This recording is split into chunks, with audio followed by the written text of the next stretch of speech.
one's on yet, but I always start because, of course, there's those of you who will watch this after. I'm on my black Alexis Carrington today. If you don't know Alexis Carrington, you're probably too young to be watching this show. Just joking. Alexis Carrington was a character from Dynasty, which is an old, what do they call them now? Like a Young and the Restless show? Daytime soap operas. So it was an old soap opera, and she was absolutely fabulous. My co-hosts are here. Yeah, this is what I'm doing. I'm on my Alex Carrington. Yeah, I won't say work. So. Hi, ladies. I was telling the viewers I'm on my black Alexis Carrington today. You look beautiful, darling. I'm my black Alexis Carrington. I'm feeling very fabulous today. As you should. I just feel it's the one day a week I dress up, so I'm entitled to feel fabulous. Hold on one. Sorry, Sheba. Yes, okay, you guys can get yourself together. Listen, this is COVID viewing at this point. For a moment. We gotta do. I hear our song in the background though. No one's on yet, but I'm gonna dance. Dance. Hello, who's joined us? Hello, as I'm dancing, the ladies are fixing. This is what happens when you have to have a talk show in COVID-19 times. Hello, ladies. Hey, Fiona, go. I love that stuff, baby.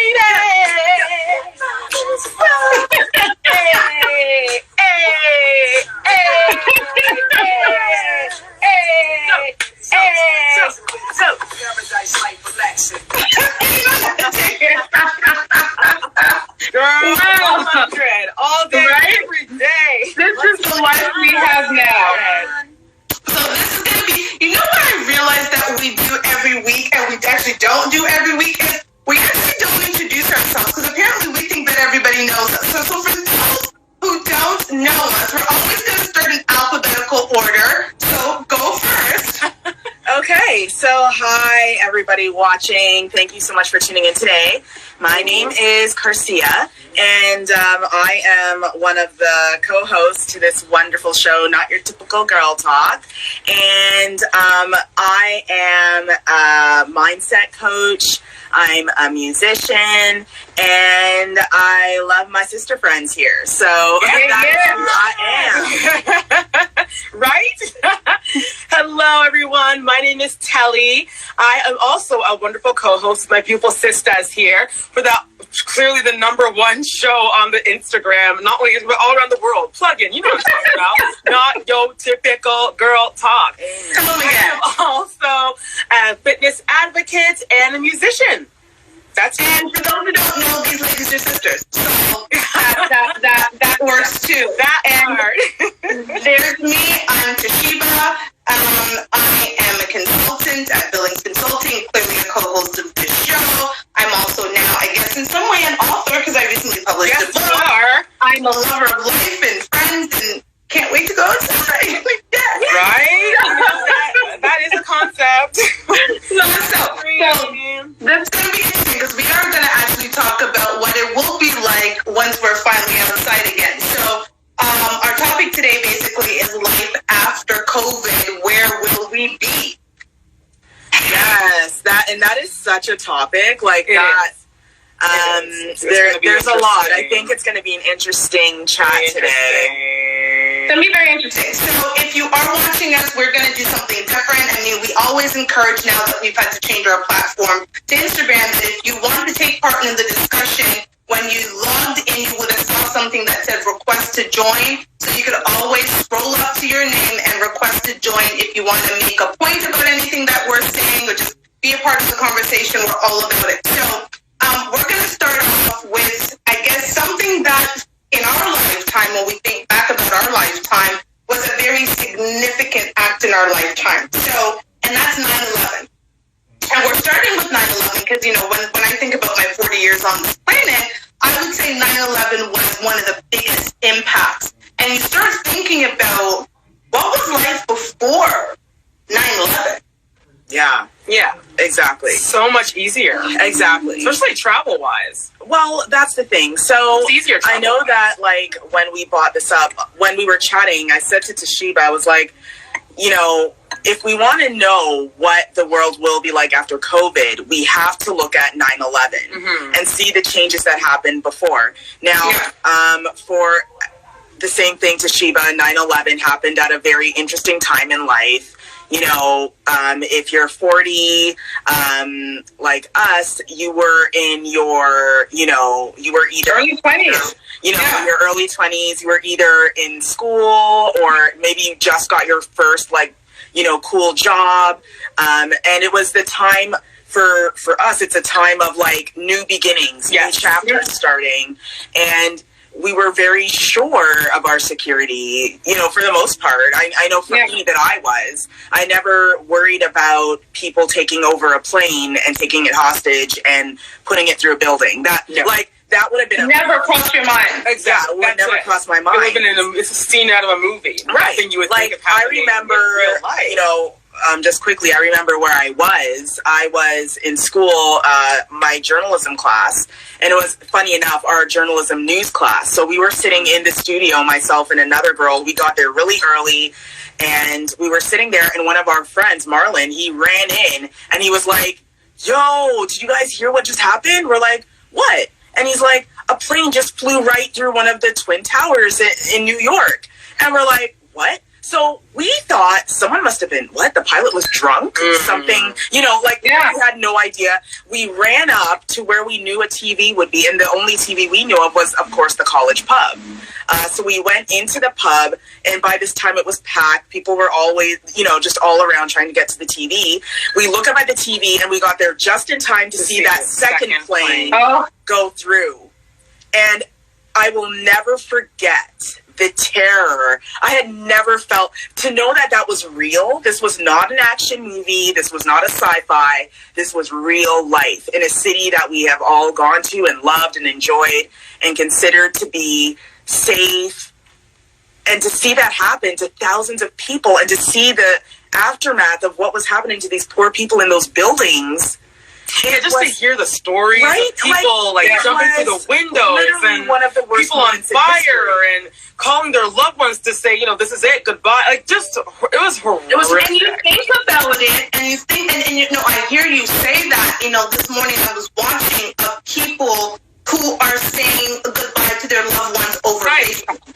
Yeah. And this is what we're going through currently, and we think about, you know, what happened, like all the things that transpired after 9/11, and that's what we need to think about. The reality is our lives after COVID will never be the same. So if you think that life is just going to go right back to normal, you're going to have such a wake-up call. No. Because like you, Garcia, I remembered exactly where I was, what I was doing on September 11th. I was actually 9 months pregnant. I was sitting at home. My entire family at that time lived in New York. I have 6 siblings. My stepmother lived there. My stepmother lived there. My mom and I are basically the only ones in Canada. I'm 9 months pregnant. My daughter's father at the time worked in downtown Toronto, right at like university in front. And I remember hearing this news, being pregnant, and then getting, oh my God, I need to get in touch with my family. No phone lines are going through. Like my whole world just flashed. And I'm hearing on the news they're saying it might come to Toronto, downtown Toronto. So now I'm trying to reach their father. That's what scared me. Yep. Right? I remember I was also in college, and very similar to you. I was in my fashion designing class, and one of my friends, Crystal, she ran in and told us what happened with the first plane. So we all went to our drafting class. Because they have a TV in there. Yeah. So we went, and we're watching it, and we're like, oh, whoa, this is horrible. And we were also witness to see the second plane. Yeah. And then I forget, and then one of our students, I think his name was Ryan, he came running in saying, guys, get home, because rumor has it that they're coming, they're going to hit the CN Tower. So the whole school was like in a disarray. It became a tandem everywhere. Like, it was crazy. The streets were filled with people. You went outside, you would have thought that something already happened right in Toronto. Because people were like literally in the streets, running for God knows any direction they could get to just to get out of Toronto. It was insane. Yeah. It was insane. And and it was tragic. It was a lot of loss of life. And the reality is, the reason we bring this up, because in our lifetime, that is the closest thing that we can have to say that life after 9/11 has never been the same, and life after COVID has never been the same.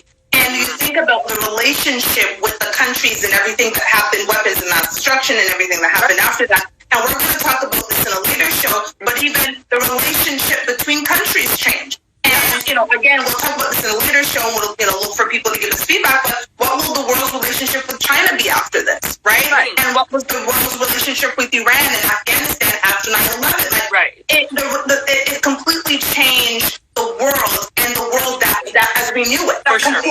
For sure. So after 9/11, a lot of things changed. For instance, the way how we travel. You need a passport just to go to Buffalo from Toronto. Yeah, right? Even back in the day, all you needed was, I think you just need your birth certificate. What everyone has. Yeah. You're from Canada.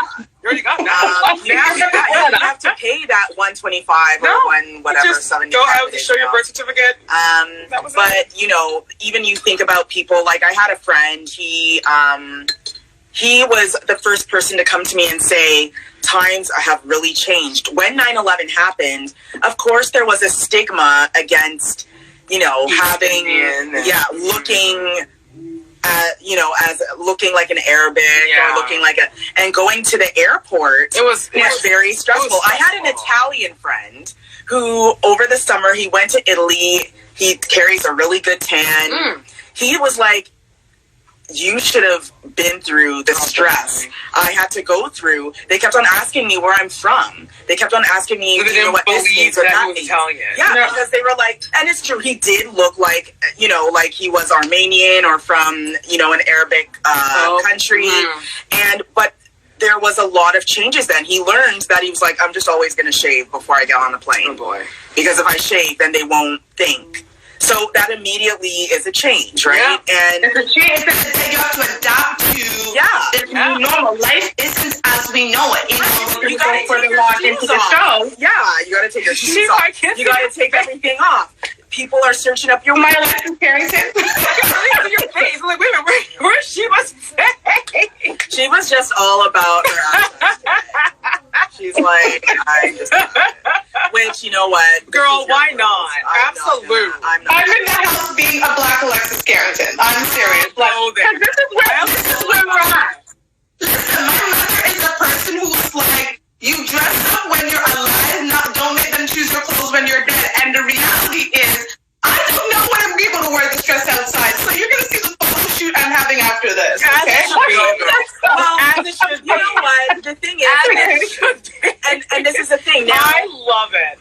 Now we have to become so creative because, before I would be like, I feel like really being myself and being fancy. Let's drive to this winery. Let's go to a winery. Take some photos and do this. Yeah, and do that, but that's not probably the case. That's not it. Travel, this is going to. Our birthdays are Your birthday. I'm sorry. I know. Okay. Your birthdays are we're used to being like, let's go somewhere. Let's travel. Let's go to a winery. Let's go to a spa, and we do everything that we possibly can fit into that one weekend. But now this is going to be the birthday where it's like, happy birthday!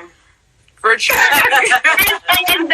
that's the reality. I mean, and we're gonna get into it, and we're gonna, we'll go right into it about the fact of, how we interact in large spaces is going to change. I'm gonna skip over the other topic we're talking about later, but how we interact in large spaces. If we look at Caravana, right?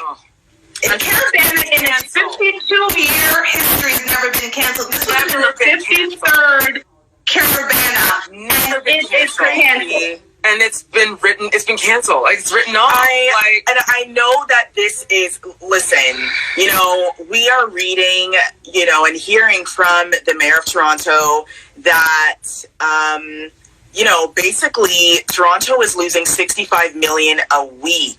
Probably even more. Who knows? Maybe he's been trying to be just a normal weekend. Normal weekend. We're not talking about Caravana. We're not talking about Pride. We're not talking about film festivals and awards and all those stuff things like that happen over the weekends, like all those Salsa and St. Clair. Yeah, everything. He's not Bells Fest. Is that it? Yeah, Those festivals they have. Hi, Harriet. You're beautiful, darling. She is. Oh my God. We're just keeping up with you, babe. We're trying to.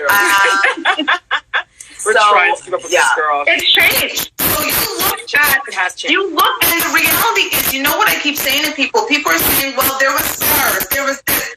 I went through SARS. My mother was a personal support worker during SARS.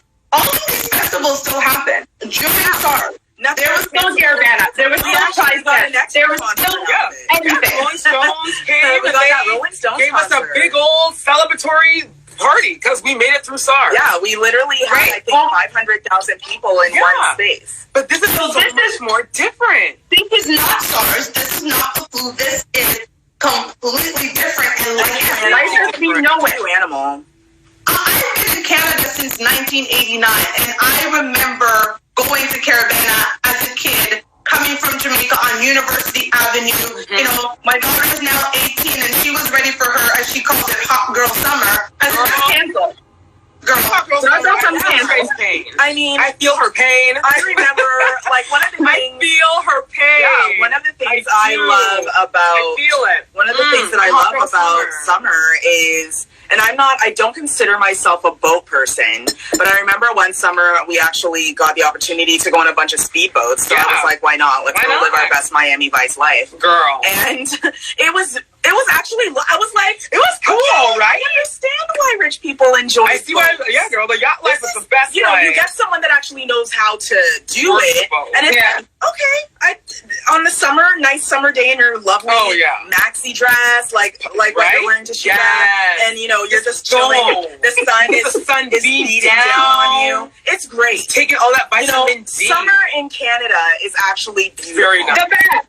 It's beautiful. It's beautiful. And it's very, very hard to believe that we won't be having those Caravana weekends. We won't be having those weekends where we go to a concert and then go hang out afterwards and, you know, no patio dates, no sitting out on the patio, you know, like enjoying the stars with your friends or your man or your woman, whatever it is. It's very surreal to think that's not going to be our summer. And I think, and here's the thing, it's even when, because I know the city will reopen again. So let's assume we get through this and, you know, the end of June 30th comes and they say, you know, the city's open, go out and enjoy. How comfortable do you how comfortable do you feel now interacting in large spaces? So here's the problem. And I actually gave it more thought after our conversation originally. And here's the problem. It's very hard right now to trust and I don't want to say anything horrible about our government. They're doing the best they can. The healthcare workers, obviously, they are over-succeeding. But the people that are in leadership of the health, you know, the spokespeople for the health industry right now, a lot of people are losing trust in them because, you know, they came out and said, oh, there's no point in wearing gloves and a mask because, oh, whatever. And now they're like, actually, please, everyone wear a mask. It doesn't matter. Please wear it. And I'm like, so what would have happened if we all decided to wear it when this all started? A month ago. How many lives would have changed? Well, how many lives would have been saved? How many people would have, you know, been able to kill off the germ by themselves? Exactly. So because of that, a lot of people are lacking trust. And therefore, when the mayors of our cities go up and say, hey, everybody, we're all good, go back to doing whatever you want, we'd be like, are you sure, though? I'm sure. You thought we were okay in January. And look, here we are. So, locked up in our houses. Because it won't, you know, that there's almost like a fear of outside now. There's a fear of what happens when I go outside. You know, and even if you're going outside is okay, I got invited to my girlfriend's house to hang out with a group of friends of 4 or 5 people, or got invited to this concert at this event.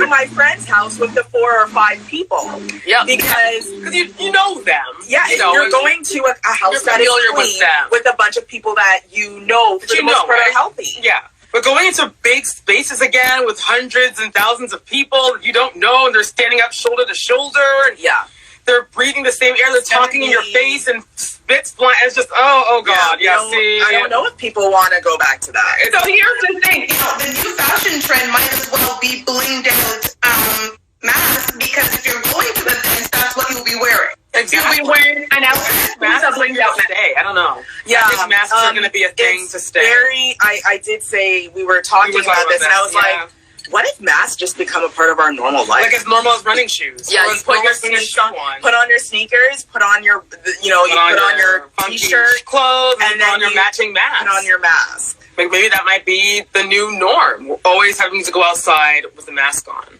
I mean, they do it in places like Pakistan because the pollution is so bad, right? Right. And in parts of India and so forth, because the pollution is so terrible that they do that. But that is the reality of that could be our new normal. My new normal could be, oh yes, I love basketball. I'm going to a basketball game. Pass me my mask. Right. Because I don't feel comfortable now going into spaces. And so we need to get accustomed to this. This might be the thought. When it's time to finally embrace outside and we don't want to run out there, I feel like instead of the 100-meter dash, people are going to be doing like a slow jog. Yeah. Like, I'm not sure about outside. Which brings maybe like 6 or 7 people running it because they don't want a lot of people there in the first place. Yeah, like, exactly. Yeah, canceled too, eh? Right? Everything is canceled. Everything. I forgot about marathons and stuff like that. Marathons, everything is canceled. Yeah. And it's lovely little markets that you would go to, like farmers market, farmers markets, craft sales, like craft sales. So a lot of people in the farming industry, a lot of artists that sell their stuff at these markets over this, one of a kind show. Their spring show, which is a big deal, was canceled. That was the first time they canceled. They've never canceled. Yeah, they never canceled since 1973, and they've never Caravana. They've never canceled. You have these huge things that draw people from left, right, and center, and because of COVID, they have to just shut down. Like the idea that Walmart. Insane. No, I was going to say Walmart. Who knows, girl? Walt Disney's closed. You're prophesying something now. Wonderland. The idea that Wonderland is not happening. Like, come on, everybody. Wonderland is a part of every single Canadian, a part of our childhood. It is. All of us have been through there at least once. And the idea that there's going to be kids that aren't going to be able to go there this year, it's crushing to just a lot of kids. A lot of people love Camp Wonderland, and a lot of people. Thinking of kids, look at the students from high school who are going to be graduating. There's no prom. Yeah. These kids have been looking for prom their entire high school career. We're hearing from other people's stories about their first kiss at prom, the friendships that they built there, the good times they had with wearing their first big girl dress. Yeah, having their first big, girls' night or guys' night out. Yeah. All of those dreams that they were looking up to, looking so forward to, have been snatched. They're not getting it. Taken away from them because of COVID-19. So, the idea of again, life after COVID, life during COVID, is interesting. Life after COVID, we really need to prepare. And it goes into another topic, that we were discussing was how do restaurants and club promoters and concert promoters, how do they sell us on their experiences to get us back to these events, right? Right. Listen, I love going to the movie theater. I love a bottle service night. Again, like I'm on my couch again, and my Alexis Carrington. This is not a bottle service couch. Usually, okay, like who's selling me on that? I don't know how someone's gonna sell me going back into a club, back into a movie theater. How do you sell me on the experience? And that's we went to the supermarket today. And we drove past the LCBO. Let me tell you something. Yeah, that line. People are creating their own bottle service. People are creating their own bottle service. They just take the money and they buy their own. They're having their own party. Yeah, I mean, safely and in their house. I've seen it online where people are literally recreating their own Yes, right? Literally with their family members. Have you seen those videos? Yes, with the bouncer. That's one of the sons. Like, the dad Two daughters came out with bottle service. and then the He son stands on the bouncer sofa. tells him, No, you can't do that. sir. The bottle service is his two daughters, and they come with the bottle. And they're dancing. That's what life's gonna be like. Watched that video about 10 times and I laughed love like a nutcase all the way through. It was fantastical. But I love you know, the idea, it's going to be very difficult for the restaurants that do live through this and can open when the cities are open again.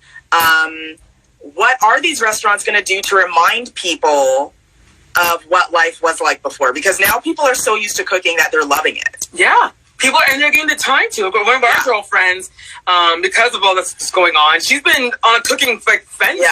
Yeah. And she's really Every enjoying day. it. She's showing her recipes and putting twists on things. And she's a girl that used to love to go out. She loves to go out. Loves to eat at different restaurants. Now she's like, forget the restaurant. She's doing all these things on her own. So, And while that, you know, I never made, I cooked up some trout today. I didn't like trout. It was all by accident. It was thought it was salmon. It was not. And so what I made, I cooked up trout with Worcestershire sauce. I never pronounced that word right. And had it with onions and garlic. Put it on top of a burger with avocado. Nice. And that was like, I've never made that before. But I was like, well, there's stuff in the fridge because I'm not going anywhere. You have time. why not? You have the time to I'm gonna and try. enjoy it. Exactly. So I'm a person who's like, I love a good restaurant. I love a good experience. I again love to dress up black. And this is Carrington right now. And Love it. I'm not sure how quickly I'm going to be running into a restaurant to spend not me, but to spend whatever dollars to go and sit down and be close to people at another table. I'm just saying, I don't know how quickly I'm running to the movie theater to go sit down and watch the newest release when I can sit at home and watch Netflix. Yeah. Exactly. Yeah. So how do you convince me That marketing team. That marketing team is going to have to really pull some tricks out of the bag. We're looking at an economy where even the film industry, they had already started to see a decline in people going to movie theaters because they knew, hey, you know, popcorn costs like $50. Why don't I just stay at home, rent a movie on iTunes, buy as much popcorn as I would like, as you like, for less than $20, and invite all my friends, invite all like 10 of my friends, and we can all sit in my nice leather couch at home and enjoy with the big screen TV and watch the movie and 2-3 times. You said right there too. You can watch the film with people that you want to watch the film. Thank you. People that you trust and you know, okay, no, they're good. They are not going to no strangers like cough on me or coughing on the back being of your loud head. behind you, or they're kicking the seat. None of that is going to happen when you're at home. So there's going to a lot of marketing teams are they going to gotta have to be get very using creative. this. They're going to get very do a lot of creative and sell that experience to all and of they're us. going to sell it hard because people are saving money, as we talked about before, but they're not going everywhere. There you go. People really want to spend money Starts now dropping dollars all over again and being like, man, life was easier when I was shut up in my house. Now I'm back to the old and I'm broke again. Like they have a full-time job. Girl. You're so right, because guess what? And we talked about it. Our perspective on value is changing. Yes. Yeah. Oh my gosh. And we did talk about that. The values that we hold now, money is going to mean a lot. It's going to mean so much more than it used to. Now, people would throw $300 at frivolous things. Oh, yeah. But now people are looking and saying, they're using this money I could be doing something for my kids. You know, maybe something that my kid needs for their education. You know, my kid needs a laptop. You know, maybe I should be spending this money on this laptop rather than going to whichever high fashion store. Exactly. And buying another handbag. Yeah, and buying another handbag that I don't need. Or even if you don't have children, but you're thinking about your future. Because as you see, it's like, okay, the elderly, a lot of them don't have a savings. And you're thinking, you know what, instead of me taking that $300, I should put in a savings I'll go invest account. my money. Or I'll buy a stock in something. Yeah. Or I'll pay off that debt.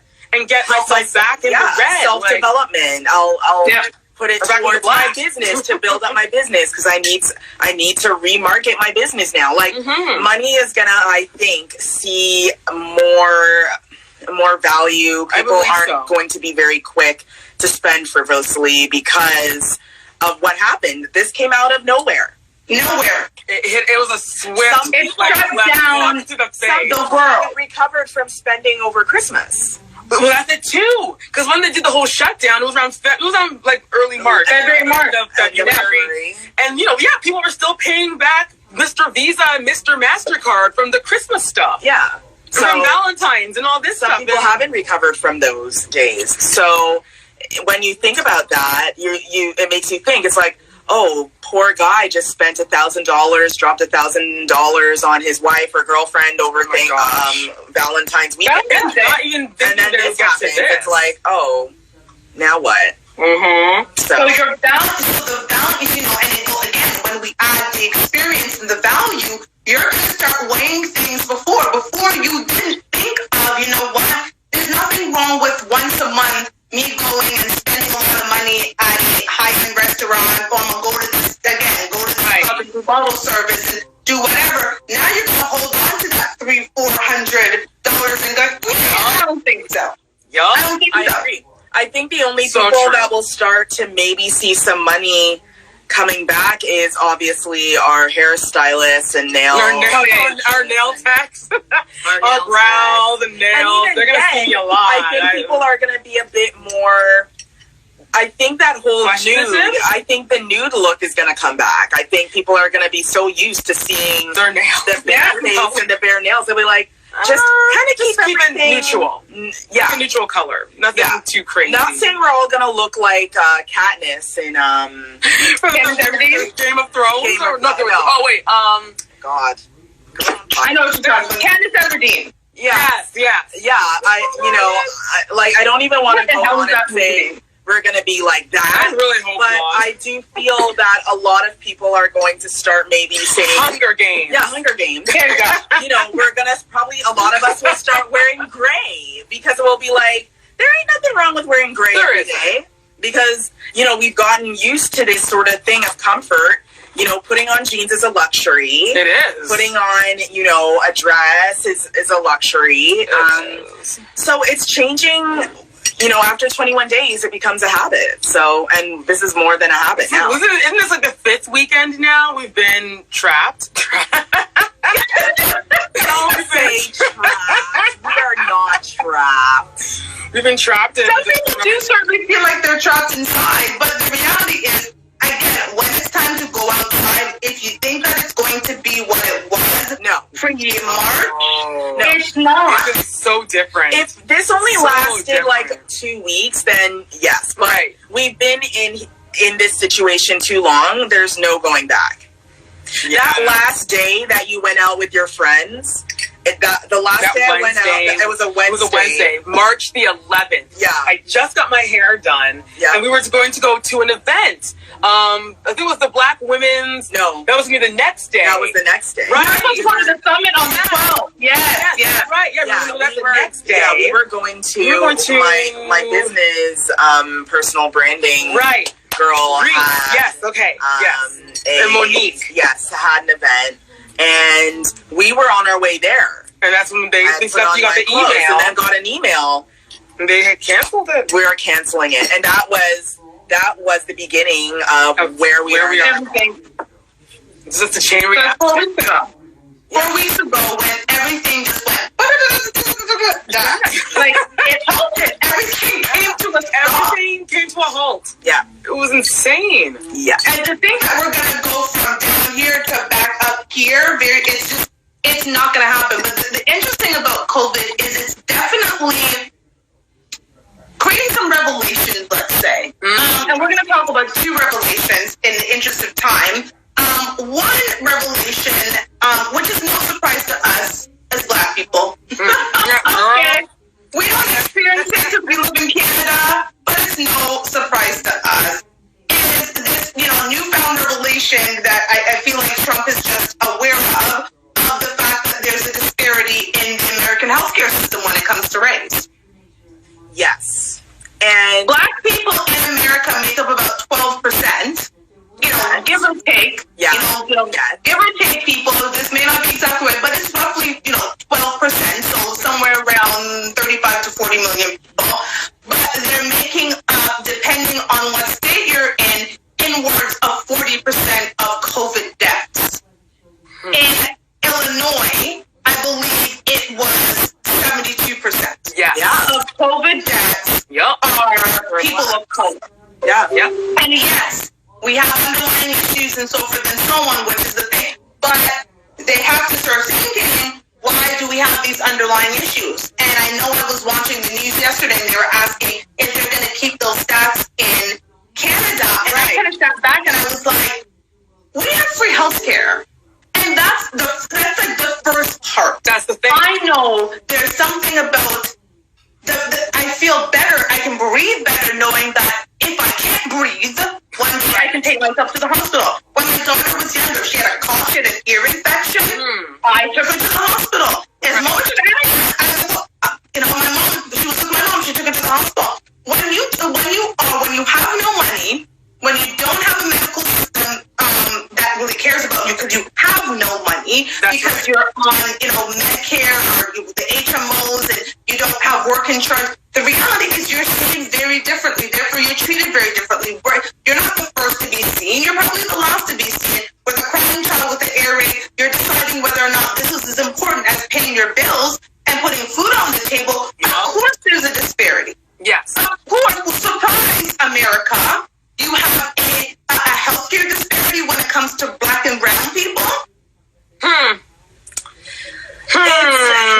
It's interesting. So the first thing I thought about was, America, as I've always said, and some people may disagree. If you disagree, let's wish their own. I'd like to hear your opinion. But America's very much for their corporations and not so much for their people. It's been proven through time. Yes. It's been proven right now. Donald Trump said it's time to open the economy and get back to work. Right. He wants them to open up next month. Right now. New York is dropping like flies. Right. And they want to open up the market next month. For instance, even rich, famous people are having problems getting tested.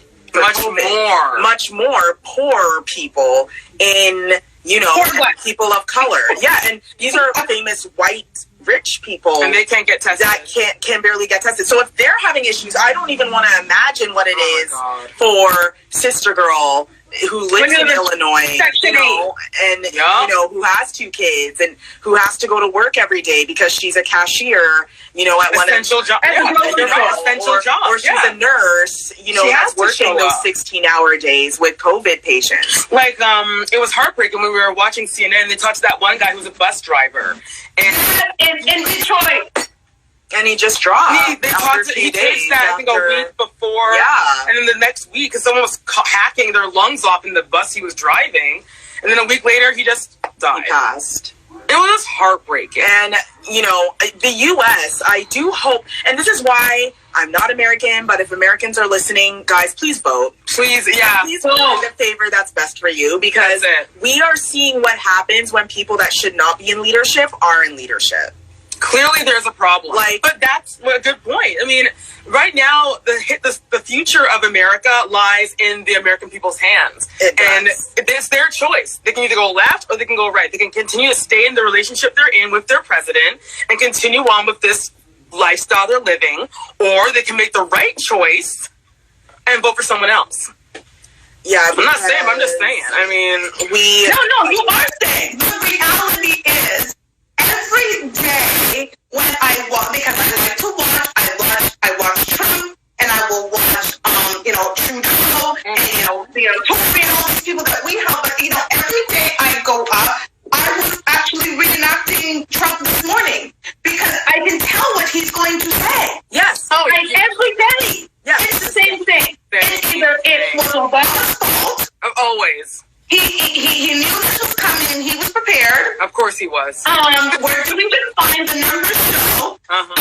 We've been in the best state we've ever been since, in years since I became president. The economy is it's the same. And it's not my fault.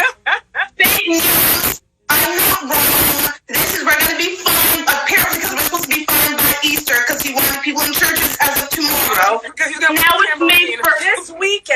he wanted to put thousands of people back in service. And I'm like, dude, first of all, I didn't know you were that spiritual. Listen, and then second, we all know that if he walks into a church, he would explode. So I don't know what, he must be a dynamic church to be going into. And honestly, and second, church he's in, let me know so I can leave. He is a person that doesn't even listen to his intelligence team.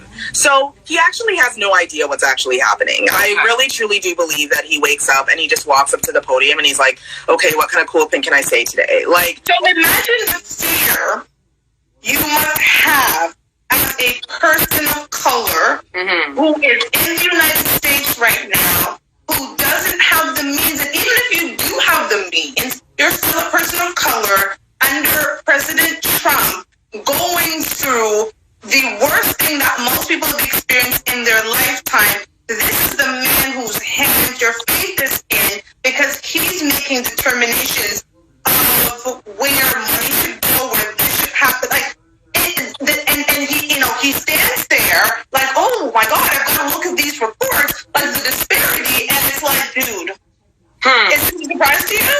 You just found out because somebody gave you a report? We didn't know that. Right? We done know that there was a disparity. I'm surprised that he even said anything. Seems that he doesn't like black people, but anyway, that's another story. Well, he had to say something. They had to say something. The numbers were right there in their face. Even so much that he said nothing. But you know that deep down, and according to him, deep down, he's probably like, oh, I'm so happy right now. We're finally getting rid of the blacks and the browns. That's what he's saying inside.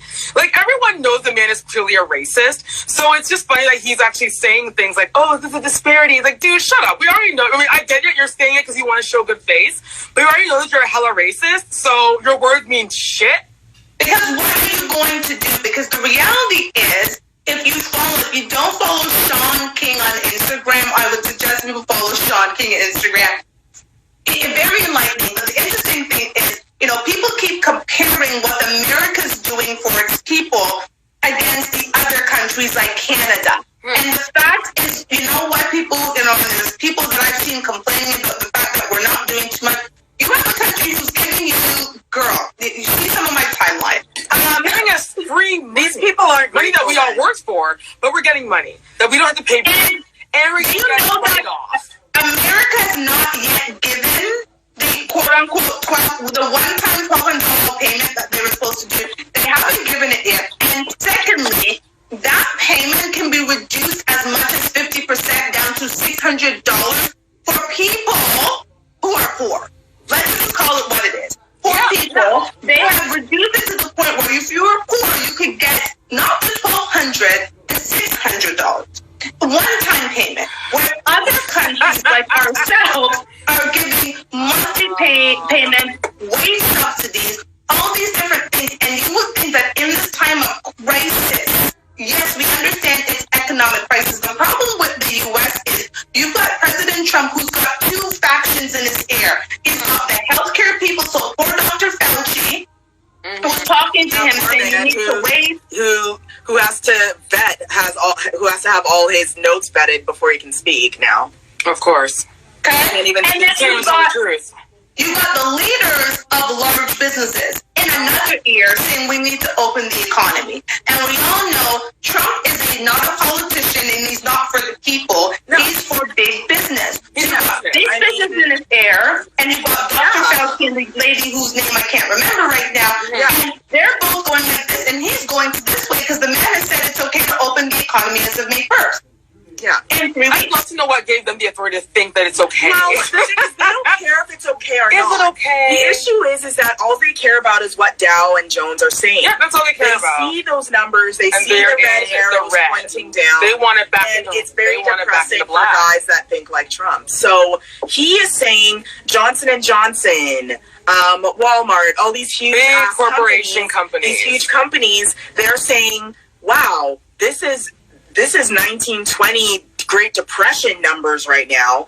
And he's thinking about his reelection already. He's saying, oh, what if people use the names of those that have died of COVID to put in fake votes? Donald Trump only cares about being reelected, and he cares about, oh, what if they try to cheat me out of being president? And I'm like, are we really going to go? We're going to go there? Yes, we was. This is what our concern is. And people are dropping like flies. Like flies. People are like dying left, right, and center. There are more people who have died in New York New York alone. Okay, there are more cases of COVID in New York than any country. Yeah. I think they passed Italy and Spain now. Each of us here know of. I now know of two people that. Well, one, thank you, Lord Jesus, is recovering, and the other has passed of COVID. So, and he was living in New York. And he was not a sickly person. No, he was not old. No, like, come on, everybody, it's time to wake up and see what's the way how they're going.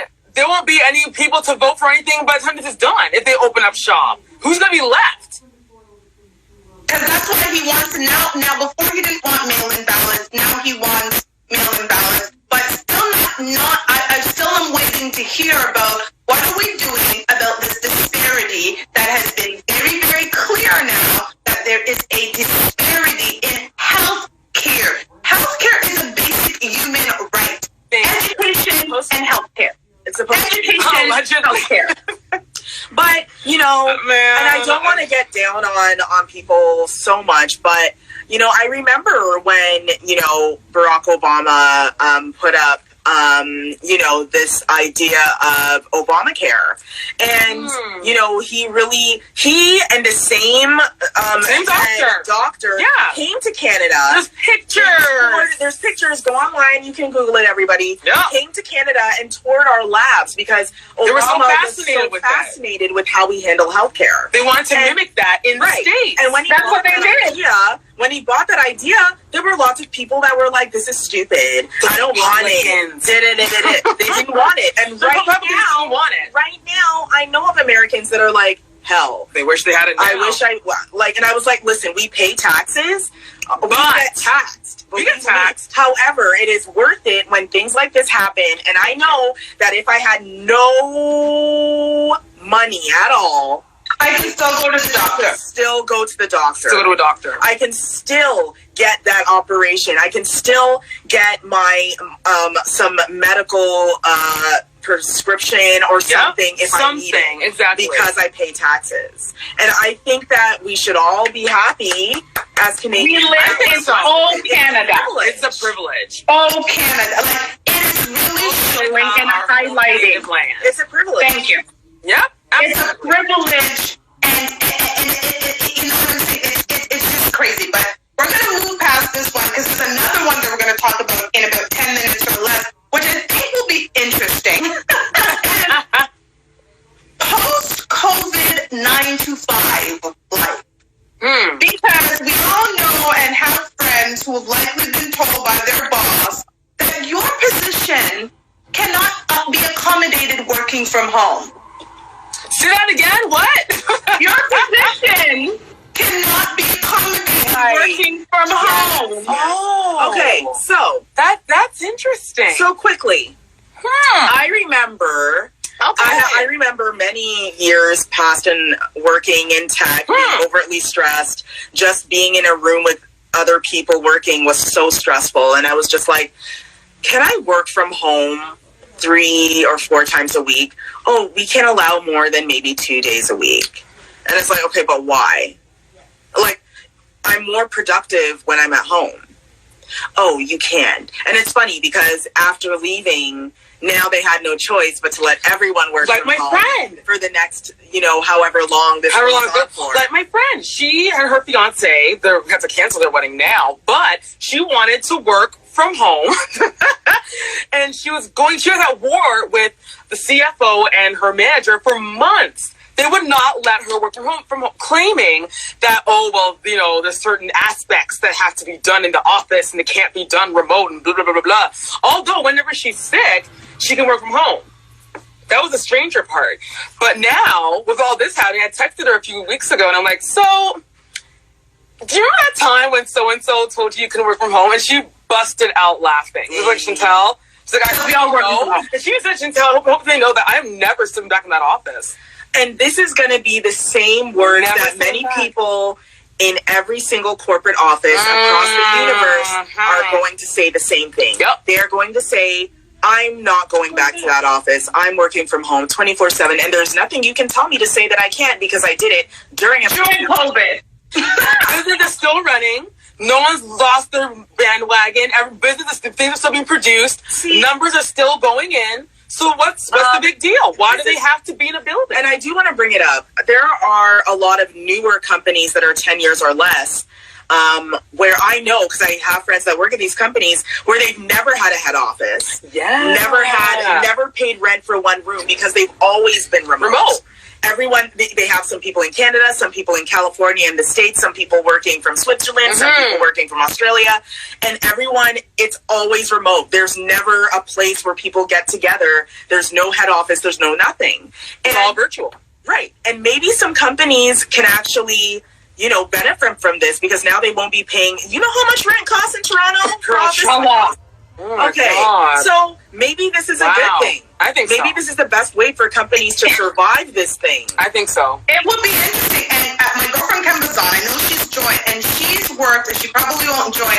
Kemba, if your face looks good, maybe you can request to join. Kemba worked for a major corporation. I don't want to say the name in case she doesn't want me to say the name, but she worked there for 12 years, and I want to say 10 out of those 12 years, she worked from home. She used to train. She had a team of over 20-something people, and she can type in, in case I'm misquoting, but she would work for 10 years training people, onboarding people, training everything from home. Exactly. So now, very productive, still all their numbers were met, everything was done. She was the one who trained the underperforming staff members to bring them up to the next level. Okay. So now let's add a couple of things. I don't want to do this. We actually got some time. Let's add the fact that now you realize that you can work from home, so that our commute that you were doing in heavy traffic done. Girl, polluting the world. Had your eyes getting heavy and trying to stay awake. Okay. Now you've got that.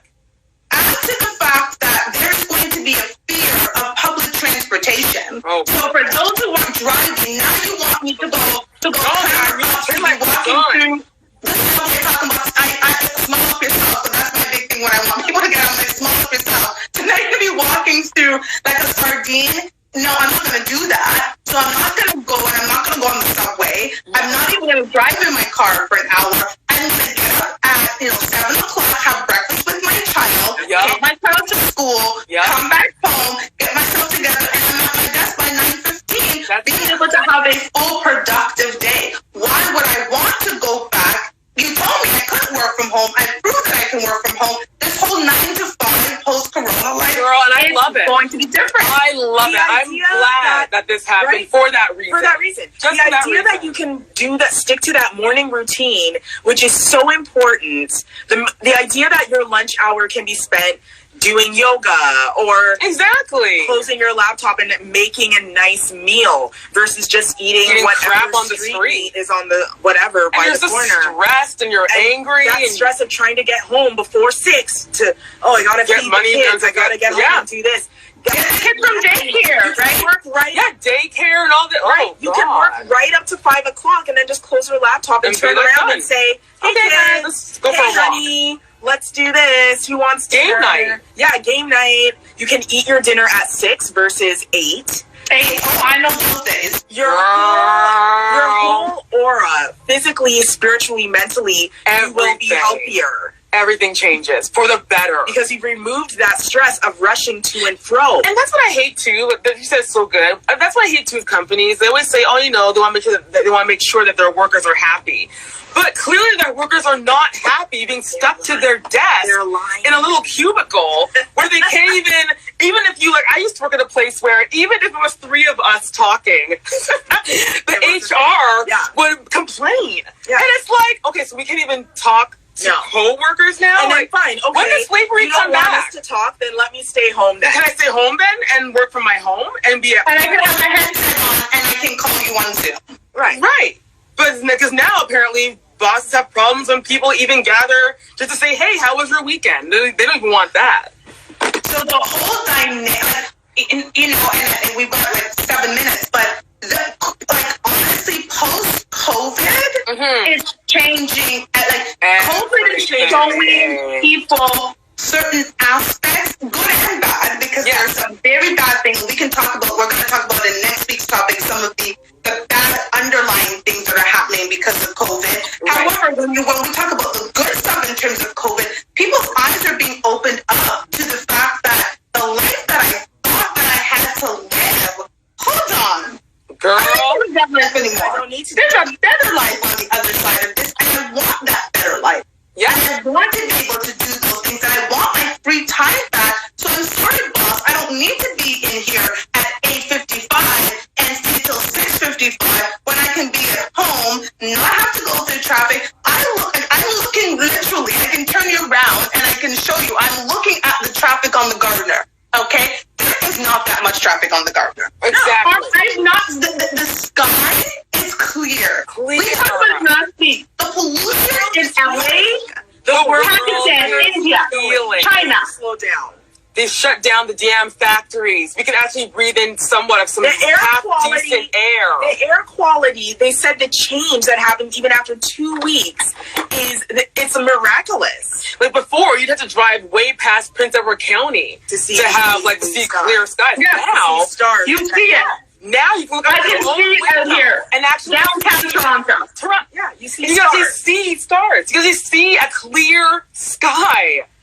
It's incredible. Amazing. It is. I mean, again, bad things are happening, but there's some tremendous things in store. Again, we need to realize that we're going to have to adapt to this new normal, but we also need to recognize that life after COVID, if you think we're going backwards, oh no, you better be prepared and have a different lens on, because you need to change your lens, because everything, the experiences that you used to experience, the things that you used to value, even some of the people you used to interact with.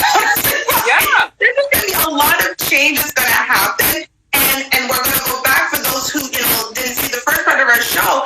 It goes back to life even before 9/11. So many of us can't even remember life before 9/11, and when you do, you realize, wow, what a change that made. So this is going to be COVID. Like, my daughter's 18 now, and she's going to be talking to her child, years from now, talking about, wow, there was a life before this pandemic hit, and this is how people used to interact, because people are going to interact differently. I'm not sure when we're going to be able to see packed stadiums and packed basketball games. I don't know. I think it's going to be a while. I think it's going to be a very long while before big crowds can come together again. I hate to say it, but I do think it's going to be a minute. Yeah.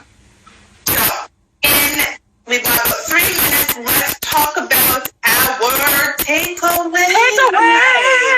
So my takeaway is I'm just going to adapt to this new normal. I've already made the decision in my mind that all I can do is, worry about myself per se, and worry about how I deal with it. And I choose to deal with it in a way where it's like, regardless of what's going on, gotta keep on going on. So that's exactly what I plan on doing. Love that. That's good. Yeah, I agree. My takeaway is to just embrace the new change. Embrace the new norm. Like we were saying, we don't know there won't be any normal life after all of this. And there's 2 ways to look at it. I mean, yes, you could sit there and whine and say, well, back before this, I could do this and do that. Or you can be like, you know what? This is what it is. I'm going to take this change. I'm going to embrace it. I'm going to make it to suit me. And I'm just going to live it. And then, what can you do? You still have to live. Business still goes on. Life still goes on. Just embrace the new norm and rock it. That's what I'm getting. I love That's my takeaway. Embrace. Mine is pretty much very similar. It is we have to embrace what is happening and be prepared that life after this will not be the same, and you have to be ready for it. Do not, if you are not ready, if your mindset, look up Garcia, on Instagram, if you need a mindset moment, mind right. hit her up, because you need to wire your mind right now, everyone, because it is not going to be the same. Yeah. And it's funny you say that, because you're right. It is a huge change. It's a drastic change. Drastic. I know that the 3 of us are strong women, so we can adapt. But I do feel for the people that they just don't like change. And no matter what you throw at them, they don't want to revert to this new life. They want to go back to their old life. No matter how much times you tell them, listen, it will never be back to that. You have to just embrace. So, the mind, you have to really set your mind to just be like, you know what? Let's go. And we have 23 seconds before it goes down. So you know we gotta play our theme song, and then I'm gonna have to shut off because we are going to rule the world, and everybody will see you next week at 3 p.m. where we're gonna talk about